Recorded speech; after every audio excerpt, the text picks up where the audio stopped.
మన చుట్టూ ఉన్న ప్రపంచాన్ని ఎప్పుడైనా ఒక్కసారి ఆగే నిశితంగా గమనించారా?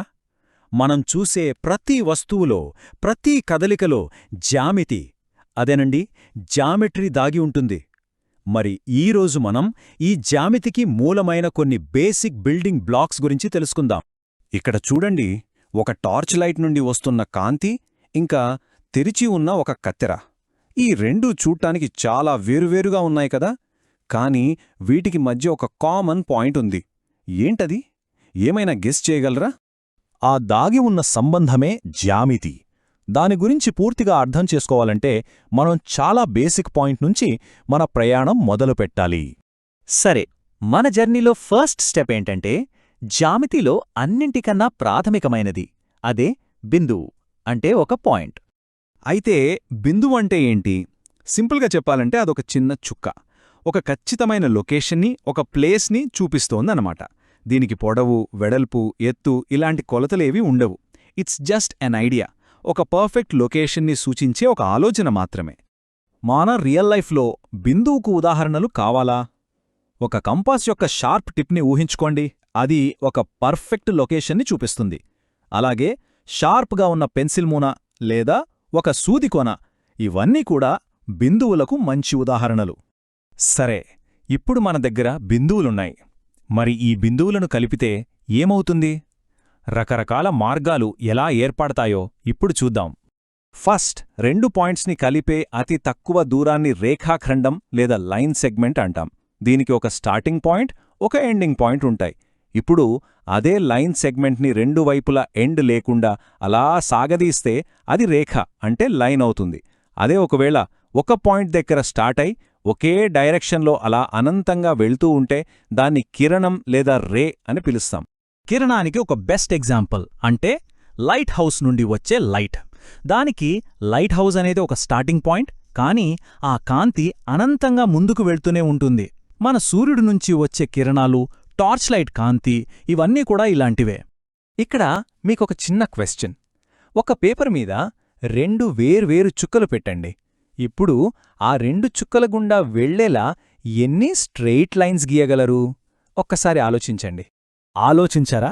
సమాధానం కేవలం ఒకటి. అవును, జస్ట్ 1. ఏవైనా రెండు పాయింట్స్ తీసుకుంటే వాటిగుండా వెళ్లేలా ఒకే ఒక్క స్ట్రెయిట్ లైన్ని మనం గీయగలం. ఇది జామెట్రీలో ఒక చాలా ముఖ్యమైన రూల్. ఓకే, మనం బిందువుల నుండి కిరణాల వరకు వచ్చాం.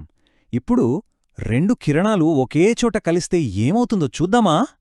ఇది మనల్ని మన నెక్స్ట్ బిల్డింగ్ బ్లాక్ దగ్గరకు తీసుకెళ్తుంది. రెండు కిరణాలు ఒకే స్టార్టింగ్ పాయింట్ నుంచి మొదలైనప్పుడు వాటి మధ్య కోణం అంటే యాంగిల్ ఏర్పడుతుంది.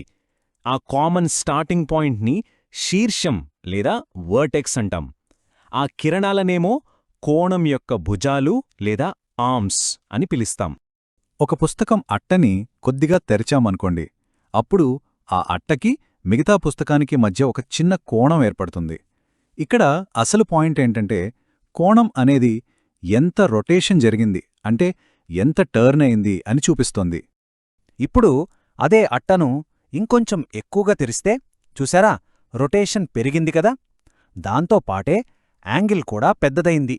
సో ఎంత ఎక్కువగా టర్న్ చేస్తే అంత పెద్ద కోణం ఏర్పడుతుందన్నమాట. కాబట్టి మనం గుర్తుంచుకోవాల్సిన ఒకే ఒక్క ముఖ్యమైన విషయమేంటంటే, కోణం సైజ్ అనేది దాని భుజాలు ఎంత పొడవుగా ఉన్నాయనే దానిమీద ఆధారపడి ఉండదు. అది కేవలం ఒక భుజం నుంచి ఇంకో భుజానికి ఎంత రొటేషన్ జరిగింది అనే దానిమీదే డిపెండ్ అవుతుంది. సరే, మనకు కోణం అంటే ఏంటో క్లియర్గా తెలిసింది. మరిప్పుడు రెండు వేర్వేరు కోణాలని ఇచ్చి ఏది పెద్దది అని అడిగితే ఎలా చెప్పాలి? రండి, ఒక చిన్న కంపారిజన్ చేసి చూద్దాం. ఇప్పుడు మన ముందు రెండు యాంగిల్స్ ఉన్నాయి. ఒకటి యాంగిల్ ఏబీసీ, రెండోది యాంగిల్ పీక్యూఆర్.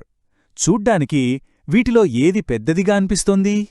చూడగానే బహుశా పీక్యూఆర్ కొంచెం పెద్దదిగా అనిపించవచ్చు, కాని కొన్నిసార్లు మన కళ్ళు మనల్ని మోసం చేస్తాయి. సో ఖచ్చితంగా తెలుసుకోవడానికి ఒక మంచి పద్ధతుంది. ఏంటో చూద్దాం రండి. సింపుల్. ఒక కోణాన్ని ఇంకొక దానిమీద పెట్టి చూస్తే, అంటే సూపర్ ఇంపోజ్ చేస్తే మనకు ఆన్సర్ క్లియర్గా తెలిసిపోతుంది. ఇక్కడ చూస్తే కోణం పీక్యూఆర్కి ఎక్కువ టర్న్ ఉంది, కాబట్టి అదే పెద్ద కోణమని మనకు ఈజీగా అర్థమవుతుంది. సో మళ్ళీ ఒక్కసారి గుర్తుంచుకోండి, కోణాలను పోల్చేటప్పుడు వాటి ఆర్మ్స్ ఎంత పొడవుగా గీశామో అనేది అస్సలు మ్యాటర్ కాదు. అంతా వాటి వర్టెక్స్ దగ్గర ఎంత రొటేషన్ ఉంది అనేదే ముఖ్యం. ఇది చాలా ఇంపార్టెంట్ పాయింట్. ఇప్పుడు ఈ డాన్స్ చేస్తున్న స్టిక్ ఫిగర్స్ని చూడండి. భలే ఉన్నాయి కదూ! ఇవి కేవలం మనం ఇప్పటిదాకా నేర్చుకున్న పాయింట్స్, లైన్ సెగ్మెంట్స్, ఇంకా యాంగిల్స్తోనే తయారయ్యాయి. చూశారా ఈ సింపుల్ బిల్డింగ్ బ్లాక్స్తో ఎంత క్రియేటివ్గా ఉండొచ్చో? సరే, ఇప్పుడు జ్యామితి యొక్క బేసిక్స్ మనకు తెలుసు. ఇకపై మనం మన చుట్టూ ఉన్న ప్రపంచాన్ని చూడాలి. మన రూంలోని గోడలు, కిటికీలు, చేతిలో ఉన్న ఫోన్. అసలు మనకు ఎక్కడెక్కడ రేఖలు, కోణాలు కనిపిస్తున్నాయో గమనించండి. మన వరల్డ్ మొత్తం ఈ అద్భుతమైన ఆకారాలతోనే నిండి ఉంది.